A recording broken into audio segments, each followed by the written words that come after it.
Astra, you went out to the streets of Cape Town and you spoke to people about their opinions when it comes to nuclear energy.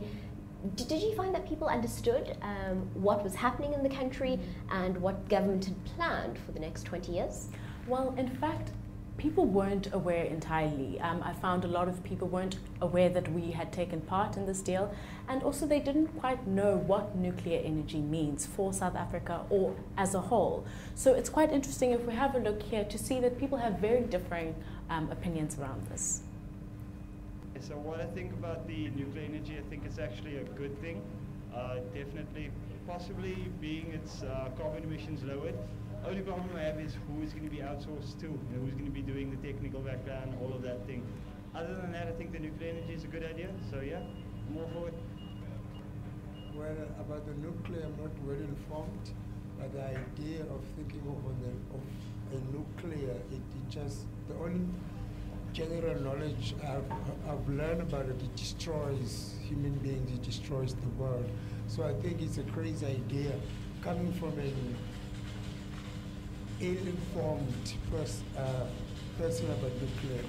That's my take. I think it's a crazy concept. As human beings to want to have something like that. So what I think about implementing nuclear power, well, it depends really actually on whether it's going to help us with the energy crisis that we're having at the moment with Eskom. I mean, if it's going to help the informal settlements in us as a growing South Africa, and basically it's really hard to say. It depends on the safety measure that we're going to be taking, and if it's going to be affecting us negatively or positively. And yeah, I guess.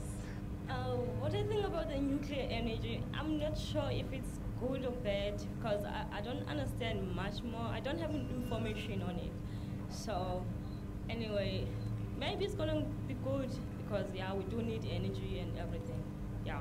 Okay, what I feel or know about the nuclear energy, I really don't know about it, and I really don't care about it. So good luck if you find people interested in that. I think it's the lack of education around it, or the lack of awareness, or I don't know. What I think about nuclear energy, I think there's lots of issues, environmental issues, that could cause serious problems for our country. But I think we need to look at sustainable options rather than nuclear first. If nuclear is the last resort, but it is very concerning considering the possible pitfalls going ahead. Yeah, exactly what I think about the nuclear power plant. It will be best for the country, for as long as it's load shedding, it diplomates, especially the poor people. Or you'll find out one in town, the electricity is on 24/7. But in the less community, less privileged one, electricity will be off 4 or 6 hours a day. You know, for whatever we have, it's really difficult to continue with that, you know.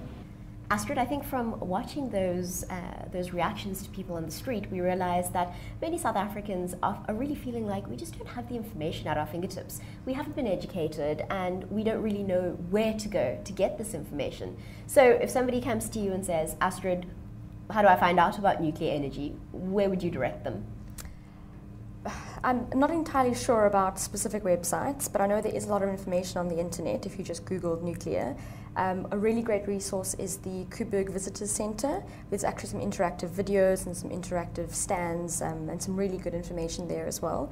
But the education is a really important question and a really important part of getting South Africa on board.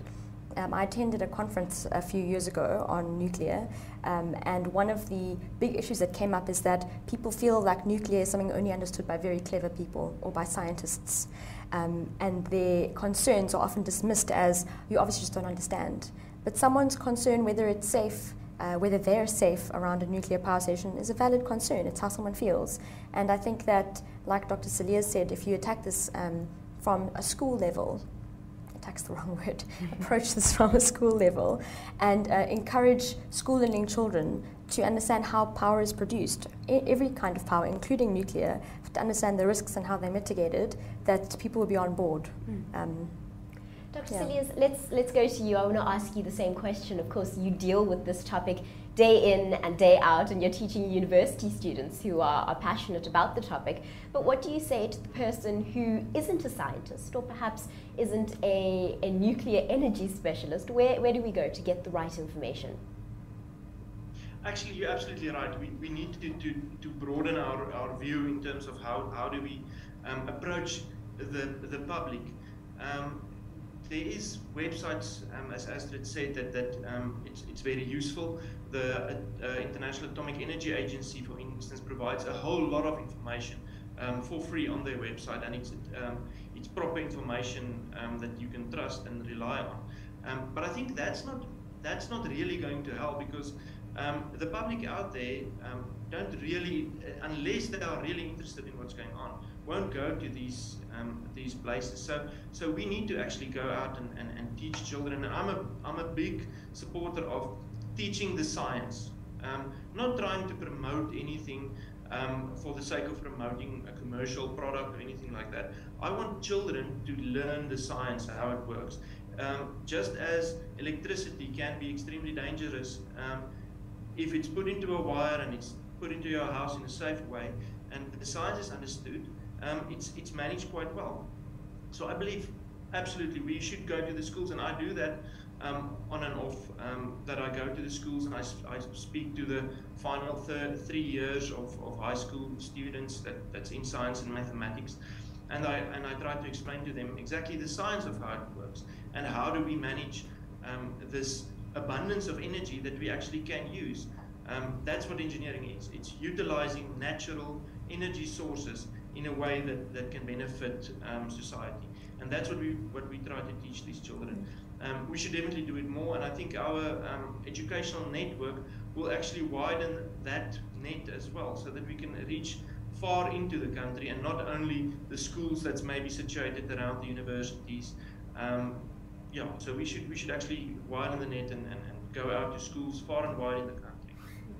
Nkolo, won't you take us through the last social media reactions to what we've been speaking about? With pleasure. So Greenpeace Africa has been speaking a lot about how they are against the current plans that the country is under, and they say, sorry, Mr. President, nuclear cannot deliver in 2023. South Africa needs solutions now. Renewable energy is the way to go. Astrid, I don't think anybody is actually arguing with this. We do understand that South Africa needs energy now, and like Dr. Silly has said, this isn't going to happen in the next 10 years' time. It's something that we need to invest in for the future.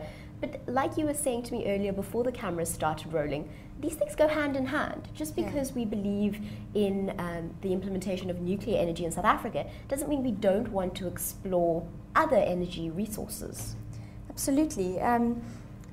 An energy mix is really important. You need a good base load, something that will deliver all the time, but you also need to reduce carbon emissions. Renewables are a really wonderful way to get megawatts on the grid really fast. A renewable energy plant, if you're talking about solar or wind, can be up in a much shorter time than nuclear, but you don't get as many megawatts onto the grid, and it's not reliable.